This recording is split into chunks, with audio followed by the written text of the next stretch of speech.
आज हम लोग रूल संख्या अर्थात रूल संख्या 231 के बारे में जानने जा रहे हैं।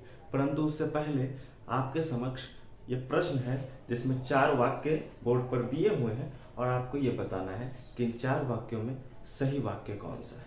तो अगर हम स्टेटमेंट 1 की तरफ नजर डालें तो स्टेटमेंट 1 कहता है कि he I and you will go there. Statement 2 कहता है he you and I will go there. Statement 3 कहता है you he and I will go there. और स्टेटमेंट 4 कहता है you I and he will go there. आपको बताना है कि इनमें से सही वाक्य कौन सा है जिसका चुनाव हमें करना है। तो इसको सॉल्व करने के लिए अर्थात इसमें से सही वाक्य चुनने के लिए आपको एक नियम का पता होना चाहिए। इस नियम की चर्चा मैंने अभी की है। रूल संख्या 231। रूल संख्या 231 क्या कहता है कि अगर एक ही वाक्य में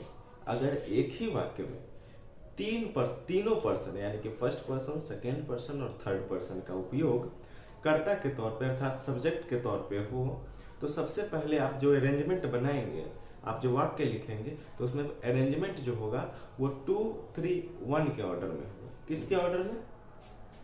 2, 3, 1। अर्थात सबसे पहले हम सेकेंड पर्सन को रखेंगे, फिर थर्ड पर्सन को रखेंगे और फिर फर्स्ट पर्सन को रखेंगे। तो सबसे पहले सेकेंड पर्सन को रखेंगे। तो आइए स्टेटमेंट 1 को जरा चेक करते हैं कि क्या स्टेटमेंट 1 इसको फुलफिल कर रहा है।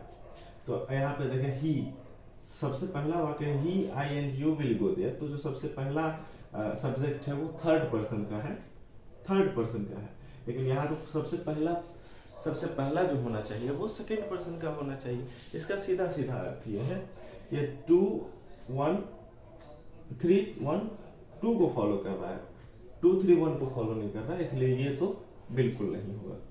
इसको अगर देखें तो ये 3, 2, 1 को फॉलो कर रहा है, ये भी नहीं होगा। हमें ये अरेंजमेंट चाहिए, अर्थात सबसे पहले सेकेंड पर्सन, फिर थर्ड पर्सन और फिर फर्स्ट पर्सन। इसको जरा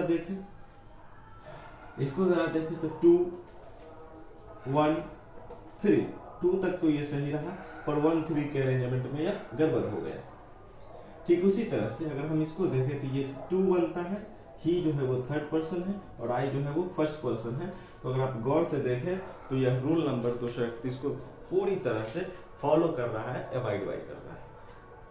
इस प्रकार के जो प्रश्न होते हैं उसको एसएससी बार पूछता है, लगातार पूछता है और आपसे वो जानना चाहता है कि आपको ये कॉन्सेप्ट पता है या नहीं। तो मुझे आशा है कि आपको यह वीडियो देखकर अच्छा लगा होगा। मिलते हैं फिर अगले वीडियो में, तब तक के लिए हमसे जुड़े रहें। धन्यवाद।